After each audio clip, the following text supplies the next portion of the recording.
All right. Hi and welcome everyone to the next round of the Keptn developer meeting. As usual, and based on the procedure we are following now for a couple of weeks and months today, it's time to go through the issues and features that have been implemented in the last 2 weeks. But before doing that, I want to briefly announce that Keptn 0.9.1 was released this week. When we take a look at the release notes really quick, we see that it's mostly a bug fix release addressing bugs on the UI and on the core side. Especially the Lighthouse series in the shipyard controller got some improvements. Like usual, please follow just the upgrade command linked here to do an upgrade from 0.9 to 0.9.1. I did it today. Went through smoothly, so that it's looking really good and really fine. All right, yeah, I think that's all about to say in regard to the 0.9.1 release. And I would then directly hand over to Moritz, who is the first one on the list and will tell us what he has done in regard to release automation. Thanks, Johannes. So last sprint, I mostly worked on release automation. It's always kind of a hot topic for us since we have a whole lot of repositories and it's sometimes hard to keep track of what you have released already, what you didn't have released yet. So this basically should reduce the time that developers take to release Keptn with all its repos around, basically. And in my quest to do that for all the different repos, I have now completed it for Kubernetes utils and also for our examples repo. Those two were actually following kind of the pilot repo, which was Go utils. And I basically followed the same approach here. And we can quickly take a short look. Kubernetes utils is fully merged already, and I tested it and it should work. And I'm directly gonna hit the pre-release button to showcase it in 2 minutes. Yeah, so basically, the most important thing are 2 new pipelines that I introduced. One is for pre-releases, and the second one is for actual releases. And they differ not that much. The most important thing is that the pre-release pipeline will trigger a release on GitHub that will actually be marked as a pre-release as well, like that. And it's gonna get a different version tag, which clearly states that it's not a full version yet. This is actually a test run I did like 40 minutes ago, and the next one should come in soon. And for all that automation to work, we are following kind of a standardized commit message scheme, which is based on conventional commits and conventional changelog. And that basically enables us in the end to fully automate that process, and hopefully also do it for the Keptn main repo with all different sub projects in there. And I just triggered off here the pre-release pipeline. It's still running tests, but it should be done soon. So basically, in the end, what will happen is it will go through all the commits that happened since the last release. It's not that many right now, basically just this single one. And it will fetch the messages that are annotated in front with different types of features, basically, either as a feature or fix for bug fixes or CI for mostly DevOps stuff. And then it will group those commit messages together and create a changelog. And you can actually already see that in the Go utils repo, since that was the pilot project. So in the end, it's going to look something like that, basically, for a full release. You immediately see the breaking changes that happen in the API, any other features that happened, other stuff, bug fixes would also show up in here. And that whole process is basically on the way of being automated. Yeah, it's done already. So now we should have a second pre-release here. Yeah, -next.1. So this is basically the pre-release pattern, like version pattern. It's the normal version that it would be if it would be a full release, and then -next dot and then the number of the pre-release. Yeah, basically it's exactly the same for the examples repo, only that it's not merged yet. But the PR is fully done. Yeah, and that's basically all that I did this sprint. Handing over to Flo. All right, thank you. So let's start. Okay, so the first pull request I want to show you is about the integration of an external MongoDB. So as you know, in Keptn, we usually are shipping our own deployment of a MongoDB, which is also deployed in the same namespace as the other Keptn services. But now we've added an option in the Helm chart to also refer to an external MongoDB in case you already have a managed instance running somewhere that you would like to use. You can now do so by providing the value for this property here. So the control plane MongoDB external connection string. So this is the connection string. The Keptn services that are making use of the MongoDB should use for connecting. And then in addition to that, you will also need to provide the name of the database within the MongoDB cluster in order for Keptn to know which database to connect to. Yes, so I tried this out already on MongoDB Atlas. So this is my Atlas cluster. And yeah, basically what I did is I installed Keptn with the connection string for the MongoDB pointing to this Atlas cluster. And then I basically executed a couple of integration tests to see whether the sequence execution and the retrieval of events is working as expected. And as you can see here, all the collections that are part of the use case have been created correctly. So everything was working quite fine. What's also pretty cool about this is that, as you can see here, I have two databases within my Atlas MongoDB, and those are used by two separate Keptn installations. So the way I tested it is I first installed Keptn on my cluster in the namespace Keptn and connected it to this database here. And then also in the same cluster, I created a Keptn installation in the namespace Cloud Automation and provided the name of this database here. And this way, the same MongoDB Atlas instance can be used for separate installations. And of course, using the administration features here. So here in the database access section, you can create custom roles to also properly isolate the access to the individual databases that are used by the respective Keptn installations, meaning that no user from one Keptn installation can interfere with data of the database from another installation. All right, are there any questions about that? All right, if not, let's continue with the next item. So the next issue I was working on was a research issue.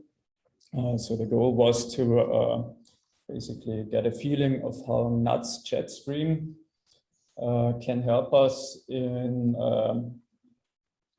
improving the reliability of Keptn. and what would be necessary in order to make use of it. So basically, NUTS Jetstream provides the means to implement the exactly once delivery approach when it comes to eventing. So in NUTS Jetstream, all the events that are sent to the NUTS cluster are persisted, and then you can create either push-based or pull-based subscribers that receive those events. So the difference between those is the push-based subscribers immediately get sent, get the events pushed to them by the cluster. And the logic here is when they subscribe to a certain topic, they will receive all the topics that also have happened, all the events that have happened in the past for these topics. So those are more suited for kind of monitoring services that need to know all the events that have happened in the past in order to reconstruct a certain state of the system, and which do not have to produce any outputs themselves and have to take over tasks. For the other kind of subscriptions, the pull-based subscribers, they are more meant for services that that should in fact take over tasks that are triggered by those events, and then in turn they most likely will in turn also provide certain outputs. And the way this works is you can create a so-called durable consumer for a certain topic. So in our case, durable consumer would, for example, be the Helm service, which listens to the deployment triggered events. And then we can have multiple instances of this service, which are subscribed to this event.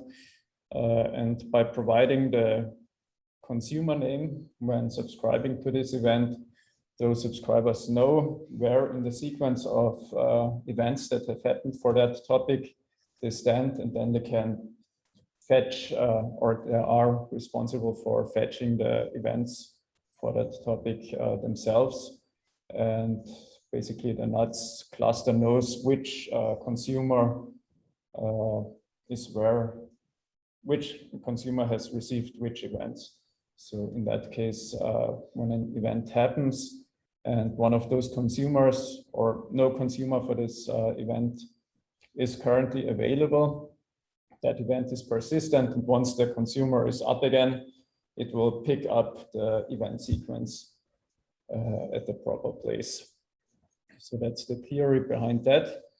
So in fact, it would be a great help in replaying messages in case the service was not available for some time, but it's not as straightforward, not quite straightforward to switch to Jetstream. So this is not just about switching on a Jetstream flag in the NUTS cluster, but we would need some architectural changes as well, because we now would need a kind of central component that manages the streams on the Jetstream cluster. So we need to maintain streams, for example, all events that can happen within the Keptn domain, and also make sure that they have the correct message retention policies set up.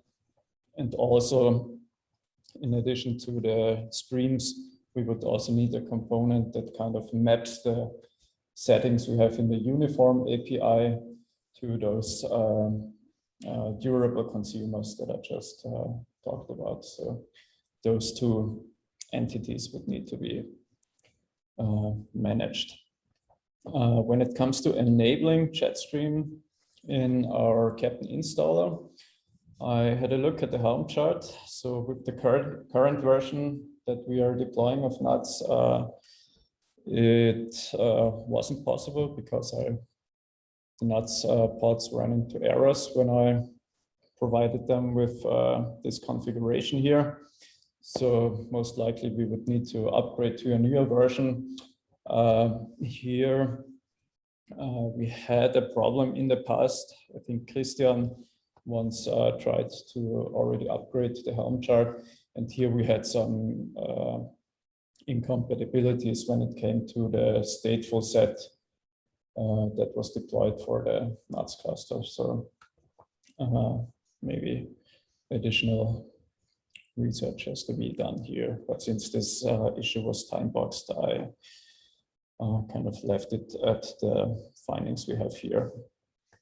But actually, when it comes to high availability and reliability of the system, Bernd has already made some great progress by making use of queue groups within the NUTS cluster. So queue groups for the subscribers in order to allow us to have multiple instances of a certain service. But I think Bernd will tell you more about this when he goes through his items.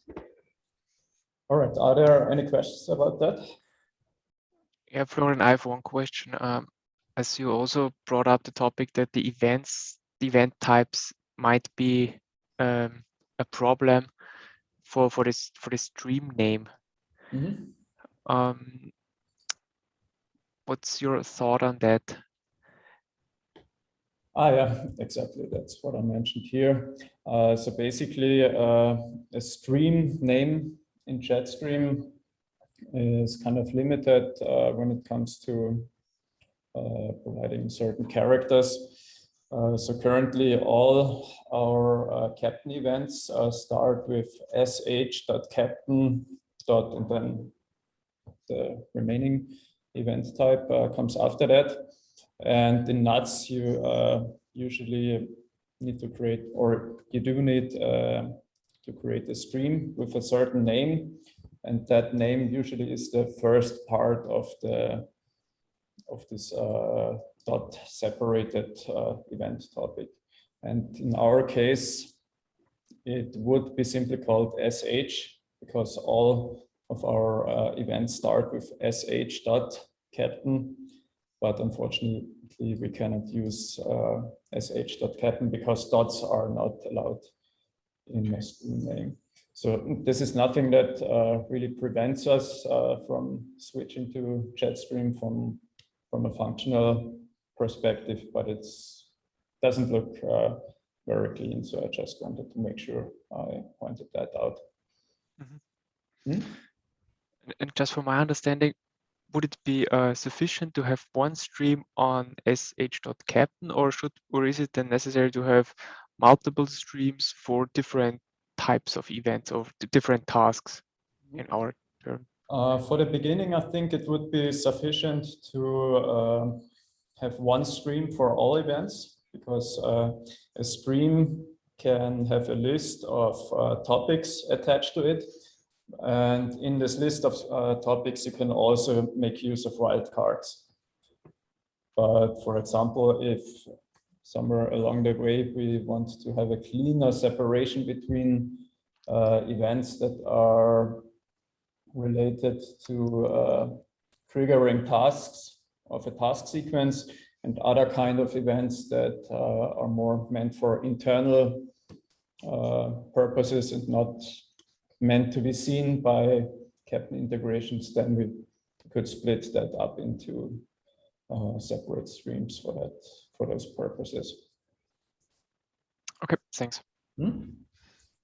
Maybe I've overheard it. How does this now help to get more resilient or to overcome your downtime? Basically, Jetstream persists all messages. Yeah. So, for example, in case the Helm service is down for a certain amount of time, and within this time frame, deployment.triggered event comes up. Currently, this would mean that this event is simply lost if there is really no available instance of the Helm service. And with Jetstream, since the messages are persisted, the Helm service or the distributor for the Helm service could request all the unacknowledged events, all the unacknowledged deployment or triggered events, and then pick up the first one and then forward it to the Helm service. Thanks. All right, if there are no further questions, we'll continue with the next issues. So the following ones are actually quite small. So the first one was a fix of the sequence migration component that is used for mapping task sequence events or aggregating task sequence events that have occurred in earlier Keptn versions in order to create a task sequence state, which is used by the newest version. So here we had some cases where this component tried to migrate root events that were actually not related to a task sequence execution and then produced some log output for those. So this issue addressed that, and in the PR related to this issue, I made sure that that the sequence migration component doesn't try to construct a task sequence state for events that didn't actually trigger a sequence. And also the log output was reduced in order to only produce error logs in case there really was an error. Any questions about that? All right, then let's continue with the next one. So this one was about the CLI. So Jürgen stumbled across this problem. So basically the scenario was as follows. He had a Keptn installation somewhere in a Kubernetes cluster, and the CLI was authenticated to the API endpoint of that cluster. But sometime he switched the kube context, the kube CLI, to another Kubernetes cluster.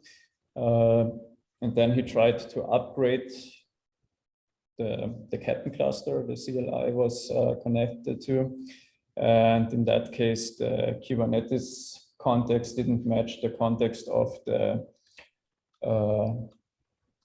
cluster that the Keptn installation was running on. And then this was detected by the Keptn CLI, so it provided him with the option to apply this new kube context, and he said no, because he wants to upgrade the Keptn instance that he was connected to. And in that case, the upgrade command proceeded with, trying to upgrade the installation on the other Kubernetes cluster. So there we had a mismatch. And in the pull request that addressed this issue, implemented the logic that basically, again, the CLI will ask you whether you would like to switch the context.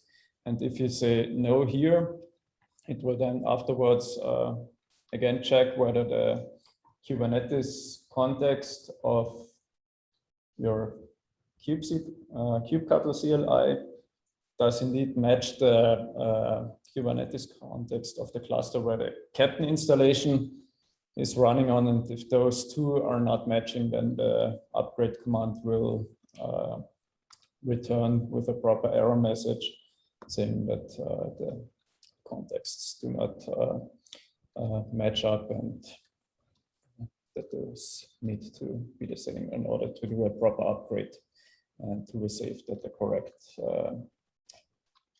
Keptn installation has been updated. Any questions about that? All right, then the next one. So this one was about the configuration service. So this happened when you had a project without a Git upstream, and you would like to connect it to an existing Git repository.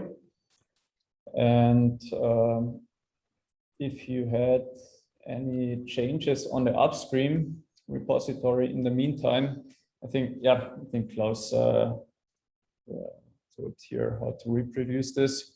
So basically, if you change something manually in the upstream Git repository and then you try to point one of your Keptn projects to that upstream, the changes were not pulled correctly. And that's why the configuration service ran into this error here, saying that the remote needs to be pulled first before updating before adding the upstream to the existing internal Git repository. And basically in the pull request that addresses this issue, I made sure to, as soon as an upstream is added, the state of the upstream will first get pulled to the internal Git repository, and then the push operation will be performed in order to have both in sync. All right, so that's that. And finally, let's conclude my issues with the last one. This was a really small one in the Lighthouse service. So here we had a problem where the configure monitoring event was failing, or the execution of the command in the Lighthouse service was failing, and actually no error log was produced. And let's just have a small look here.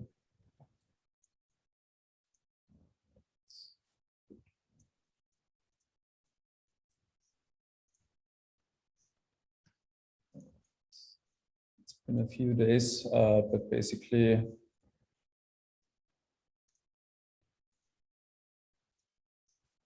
we need to search a little bit for the actual meat of the pull request here, but I just made sure that the Lighthouse service correctly logs an appropriate error message, and also covered this with an integration test in order to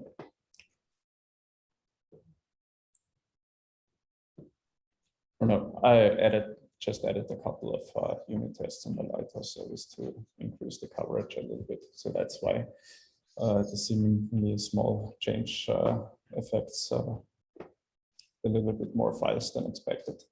But yeah, I think that's it with my issues, and I'm handing over to Bernd. Thank you. So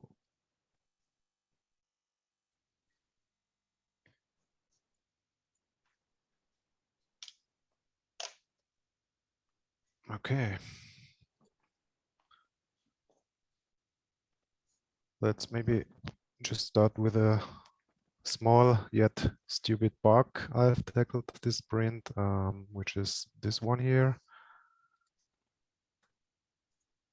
Distributor updating subscription does not work when no initial topic has been defined. So you probably know we introduced that concept of subscribing or subscriptions in the Keptn model. So the distributor is actually responsible for subscribing to different message types or event types and so on. And that has a little bug here.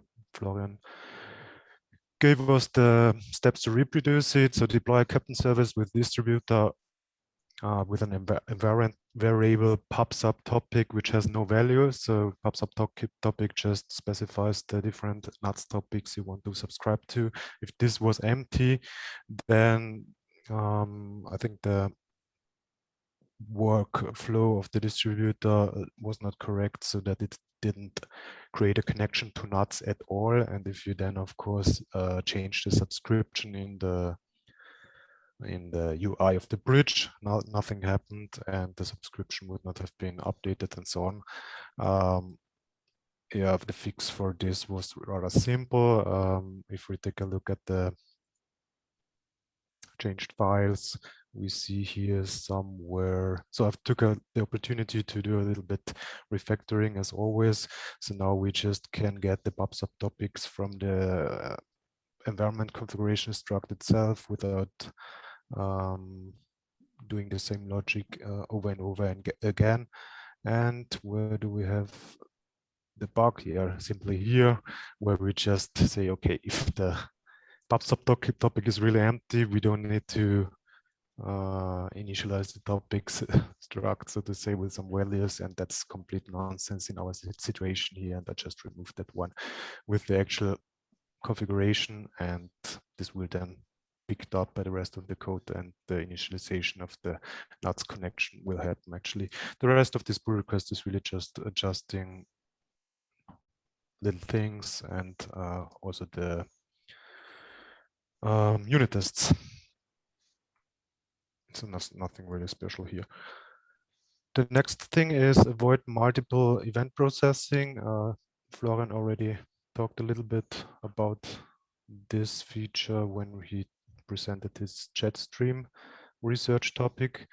Let's open this one. So actually, this was a research topic also on this field, where we just wanted to make sure if we are running multiple replicas of our services, for example, I don't know, it doesn't really matter, echo service or Helm service or whatever, multiple times. This could happen if you just deploy it with multiple replicas, as we are planning to when approaching the high availability use case. Then, of course, we need to make sure that a published message on the message broker will only get processed once, and not by each and every service. Luckily, our message broker nuts already provides a very useful feature for this. It's called queue groups. Basically, it's just a built-in feature for doing load balancing on the messages which are published on the nuts broker. Basically, you can now assign a so-called queue group to,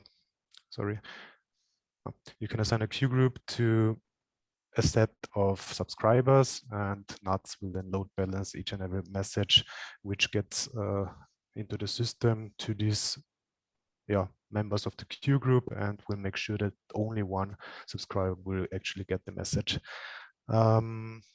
This is, of course, very useful to provide this fault tolerance we will need for our zero downtime and high availability use cases, and can also be useful for scaling up, because now you can simply use multiple subscribers, aka multiple services, and so to say distribute the load.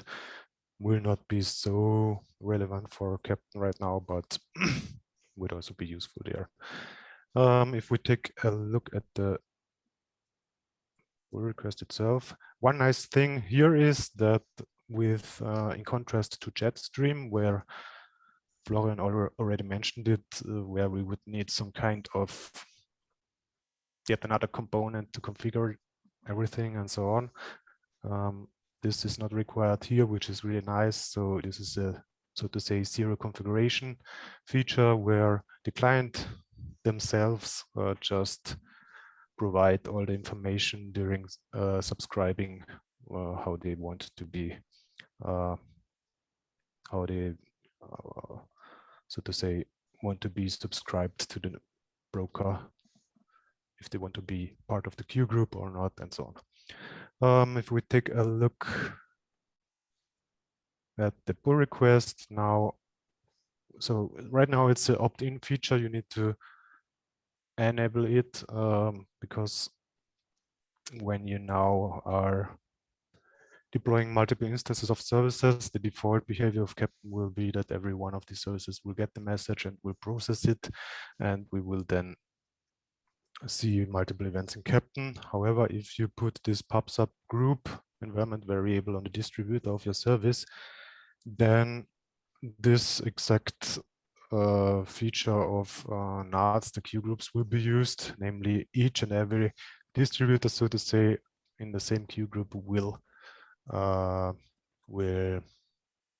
use that feature of queue groups, and then only one of multiple of subscribers will get the message. Then it only then comes down to in the end, providing those environment variables via Helm or whatever. This was not done yet in this pull request to configure or install a system which provides this fault tolerance feature from an arts point of view. And then it's basically was really not that difficult, and that's also the reason why I already took the road down of implementing it in the distributor. Originally, it was just a research ticket, but if we look here at the implementation now, what has changed? Before we had a subscribe to topics method, now we have a queue subscribe to topics method. This one is using the order and so on. But in essence, we are just providing here the means of using the correct feature of the nuts library, which now is here passing along the information to the queue subscribe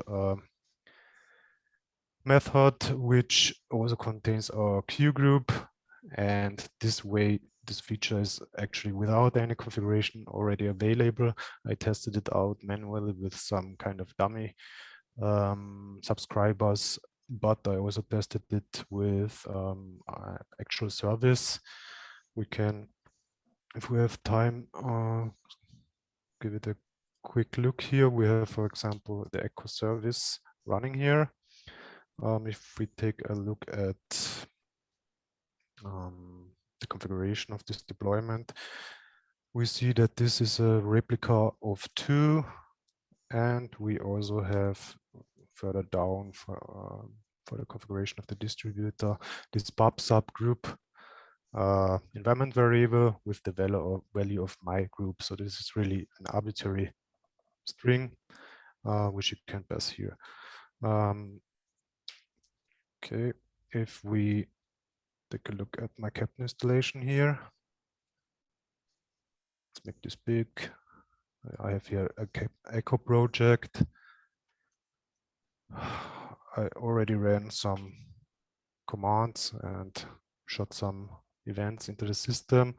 I think this one, here we can see that we actually have multiple events, multiple started events and multiple finished events. So that was when I had just deployed the echo service without that feature enabled. So as it is right now, multiple replicas will, each and every replica will respond to that event, and we see this in the bridge. If I would now just, I think I have it here, yeah, send an event right now, I would expect, yeah, here it is, to only see one of those events, one started event, one finished event, although I have running 2 replicas. So one of the 2 replicas got the event and processed it. So feature working. Where are we here? As I said, not very difficult to implement. If there are no questions, I would like to go then to the next topic, which is create role bindings based on secret scopes. This is also something I could actually just demo instead of taking a look at the pull request. This is a rather bigger pull request actually, because it touches also different components and not only the secret service, but also the installer and so on. If you're interested, you can of course take a look at it. But the main idea is here to actually use the scope feature of our secret service concept, so to say, to restrict access created by the secret service to certain services. You know, we have that webhook service or the Dynatrace services which need to make use of secrets. And I will quickly show how this works. For example, going back to the bridge, if we just go to the, I think it's here, yes, secrets page, we already have available that feature, so that's not merged into master yet, but Airman already took care of creating this part here, which is an additional UI element where you can specify a scope for a secret. I will now just create like this one, a new secret in my system with scope Keptn Webhook service and with a certain key. But let's just first go here and take a look at the config maps on my cluster. If we take a look here at the config map secret service config, that's one thing which has changed with this pull request. If we take a look what's in there, this is now the default configuration of the secret service. Before that, we only had one default scope, which was called the Keptn default scope with just get capability of reading secrets with in the role Keptn secrets default read. Now we have two additional ones, namely the role Keptn Webhook service and the role Dynatrace service, which also provides just one single permission, namely reading secrets. So that's one thing which will change when you install upcoming versions. You have those two additional secret scopes. Of course, you can change it whenever you want. In the bridge now you see here the scopes, Keptn Webhook service, and I just put something here as the payload of the secret and add the secret. Now we have it here. If we now take a look at, for example, roles on my cluster, I would see here 8 seconds ago a new role named Keptn Webhook service read was created. If we take a look, further look at this role, we could see, okay, it's using the resources secrets, and the resources names bound to this role are exactly my secret, which I just created, which is good. And if I now take additional look at role bindings, I should also see something new here. I think it's that one, Keptn Webhook service role binding. If we take a look at that, I would also see that we have now a binding to a service account named Keptn Webhook service, ultimately meaning that our webhook service in our case, which is exactly using the service account, Keptn Webhook service is now able to read this secret I've just created. Perfect. If I now would just delete this one again, I can also see here it's already gone, that everything will be cleaned up afterwards. The role binding doesn't exist anymore. The role itself would be updated to contain the correct amount of resource names and so on. Yeah, that's it for that feature. This one is actually, the backend part is already merged. The front end part, namely this scope thing here, will be, I think it's in review and will be also merged, I think maybe tomorrow, something like that. And then we already have a full end-to-end working feature with regard to creating secrets for specific services. And that's it for my part, I think. Any questions? I just would like to double check. You are extending the role with the entities. You are not creating a new role. When you create a second secret, for example, you're extending the existing one. Yes, if the role already exists, then it's updated. Perfect. Okay. So that would happen if I create a new secret, for example, then I need to update a already existing role. Yeah. And if there's no secret if there's no secret left, actually, if I delete all secrets bound to a specific role, also that role will be deleted. So we have really a nice cleanup thing. Otherwise, you would get tons of roles over time when the user is using Keptn. So yeah, that's it. Okay. Over to Elizabeth. Okay, thank you.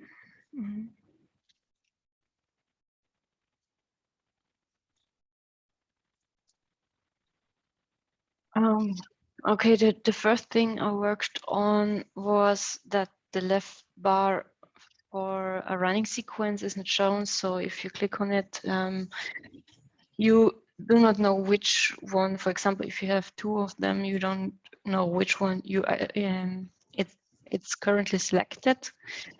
I just added a gray bar on the left side.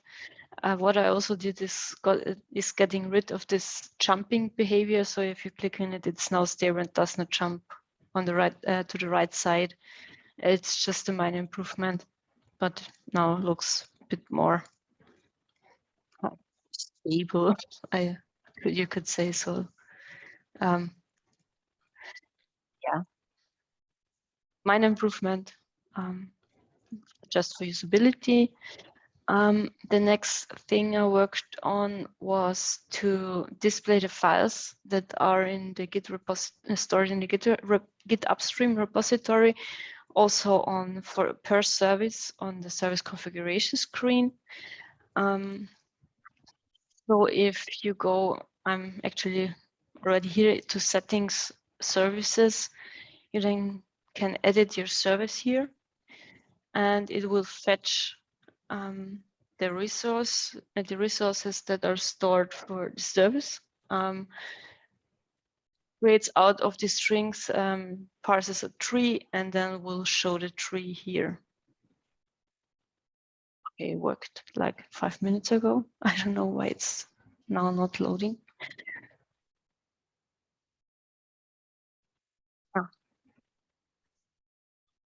Okay, interesting.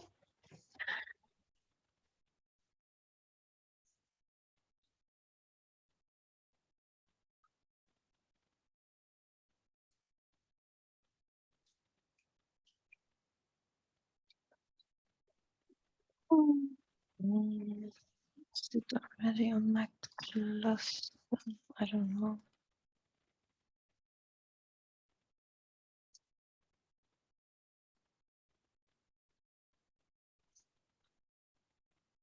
Oops.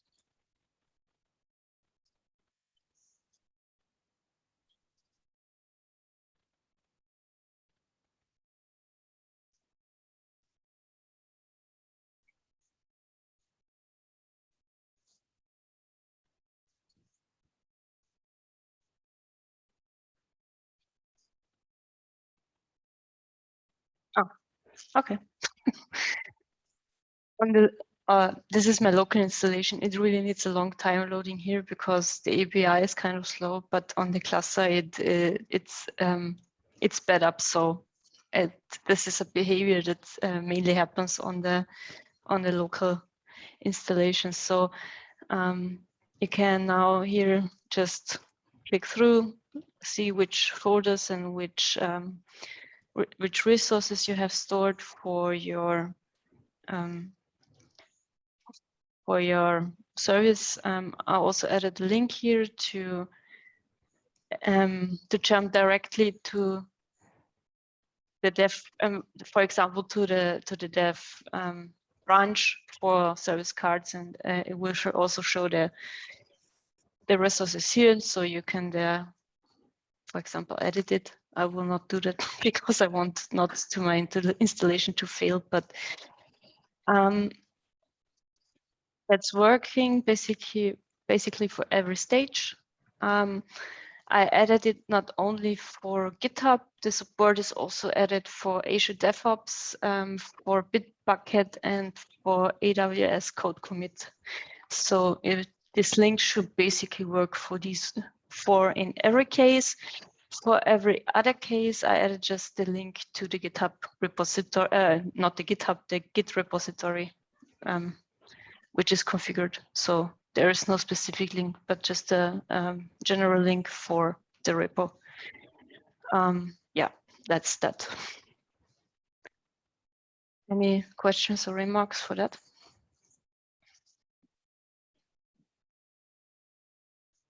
Okay, no, then I will just shortly present the last issue. So for this purpose, I just will reconfigure my local installation.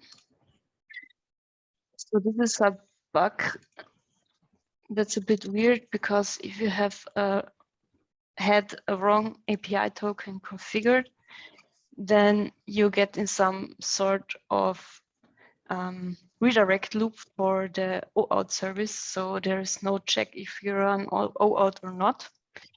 And it tries all the time to redirect you to OAuth, comes back to bridge, tries to redirect, and so on and so forth. What I did with this fix is,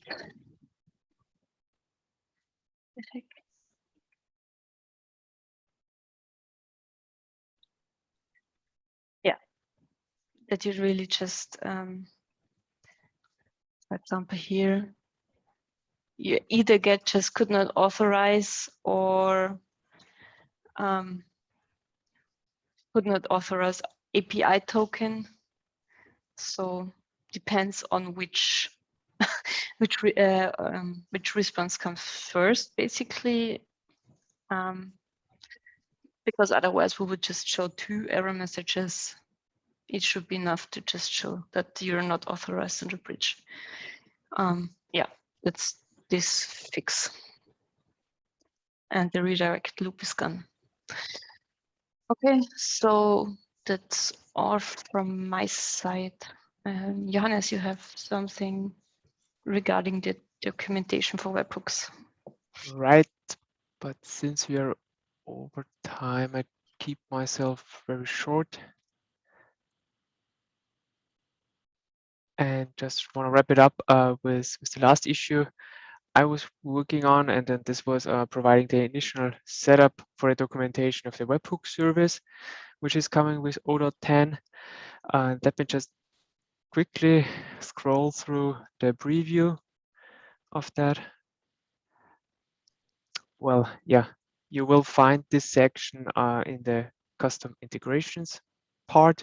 Here then is the webhook integration, where we start with a short intro, then how it basically works, meaning that you can register on a certain task events, how you create a webhook by starting with creating a subscription. Then next to the subscription, you also then create the webhook configuration itself. We already saw last time. And then looking forward to this feature as well, because we will then allow to also customize the request payload by adding elements and data fields from the event into the payload, which will then be sent to the webhook. And in case you want to have sensitive, or you need sensitive data in your request header attribute and so on, you can do that by creating a service, as we saw today, and then also using this key element in the form, which allows you then to select a secret and the value from a secret, which will then be replaced by the webhook service with the actual value from the secret. And finally, for advanced webhook configurations, you always have the chance and possibility to customize and modify the curl command that is behind the webhook configuration, in case this is needed. All right, just want to say, and since there are also a couple of issues currently ongoing in this regard, when you have, for example, finalized that one, where we create a secret, please also take care of updating the screenshots accordingly. Do you also plan to provide some kind of tutorial on the tutorial page for this? Because webhooks seems to be such a useful feature. That is true, but tutorial is not planned yet. I think it's also a little bit more important to focus on the documentation first, so that this one has all the details in there that we need to communicate. Yeah, and when someone from the community is up to writing a tutorial, we are happy to take that, but right now there is none planned. Actually, this description here is almost a tutorial. Right. Almost a tutorial. Yeah. Hopefully that it contains all the information that someone needs to set up a webhook. Okay, with that said, we are at the end of today's meeting. Thanks everyone for presenting. Their work really impressive what have been achieved the last 2 weeks, and looking forward to 0.10, which is the next bigger release, which then contains the webhook and some other cool features. All right, with that, have a nice day and see you next Thursday, and stay tuned. Bye. Bye bye. Thank you. Bye. Bye. Bye.